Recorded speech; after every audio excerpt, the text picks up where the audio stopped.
I think when you have customers around complex products like healthcare that come back year after year, it's fantastic. Absolutely. We see a lot of this in schools and universities. In the education business, people who are alumni of X institution send their kids to that X institution again. But really, most of those are typically around a 2 to 3 year to 12-year cycle. And that itself is a big deal. Actually. That is quite a big deal, but 12 years and then they have a break of some 20 to 30 years. And then that's a repeat performance. That means that over 30 years, that institution has maintained brand, but may not have had multiple touch. Right? The concept of the alumni association is a very new and emerging concept in our neck of the woods, but globally, it's a pretty well recognized concept. What we're seeing today is if you went to IIM A, you want your kids to go to IIM A. If you went to Kellogg School of Management, you want your kids to go to Kellogg School of Management.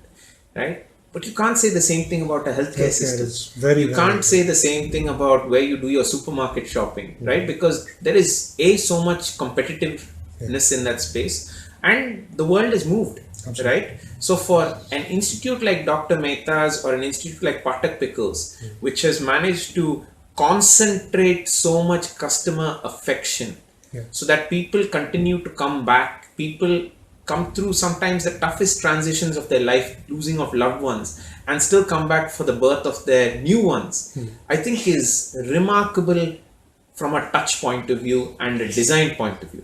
It's not designed that way. It is developed that way and institutionalized. When we talk about design, this is some of the thinking we're trying to do inside our institutions, but not the same way as we have it like a high degree of business plan inside.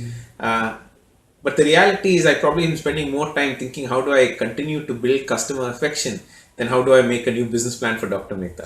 I think that's the basis probably. Right? But after an entity has survived, say, 5-10 years, couple of multiple winters, a couple of industry cycles, then you can start thinking of going beyond steps of scale to how do you have strong sustainability engines built in, right? And I think that way, some of the entrepreneurs we share time with from other ecosystems, whether on the boards or whether as an investor in Proclean, I sit on both sides. Right? We see the desire to excel and the desire to make sure the customer's product line downstream of their sale is successful. And I think that's what makes people different. And I'll come back to the healthcare ecosystem because for me the analogy is beautiful in that when a doctor gives birth, grandma always never used to ask how is the baby. Grandma used to ask how successful is the child or the adult. Why? Because they knew that the health was guaranteed.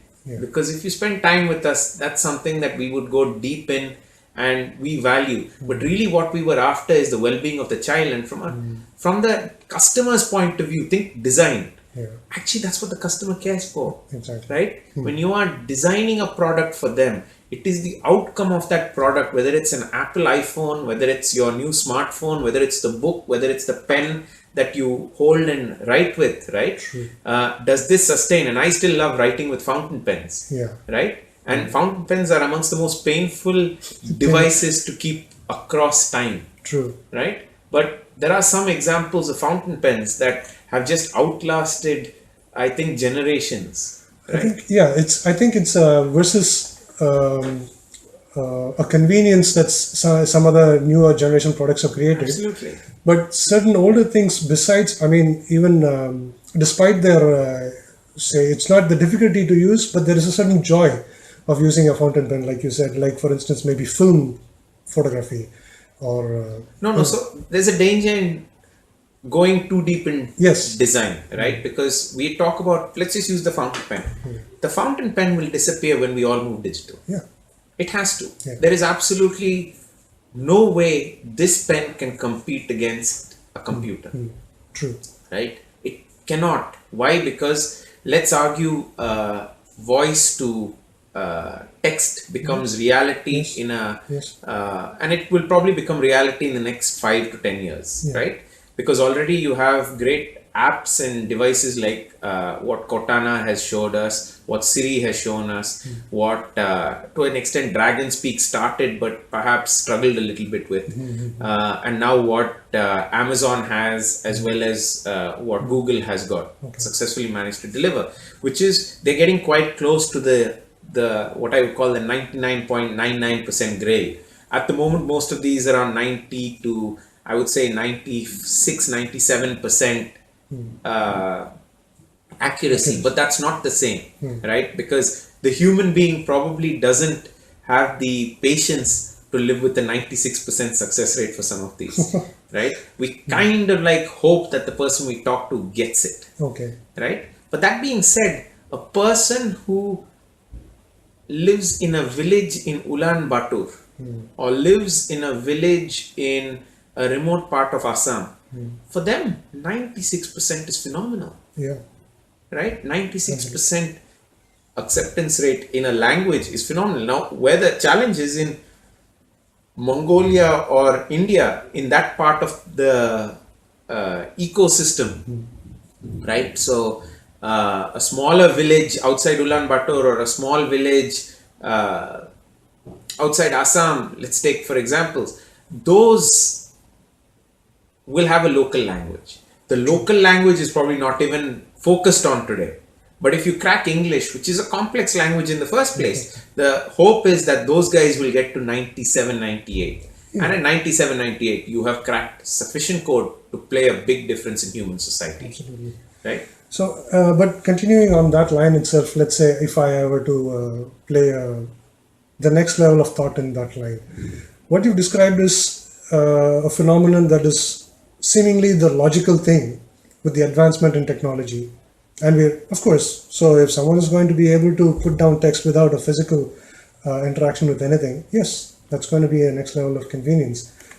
If I were to look at what happens to human evolutionary point of view, just to say, you know, like a completely out of thought thing, your motor skills and something like that is going to be, I'm not saying that people are going to completely, you know, get off the whole thing, but then there's going to be this and there's going to be that also. Do you think, what is your take on evolution? Is going to happen. Already we've got people in the next generation who are able to deal with multiple input sources at the same time successfully. I mean, if I look at my parents' generation, they were very focused on one activity at the same time. TVs weren't around as commonplace as they are now.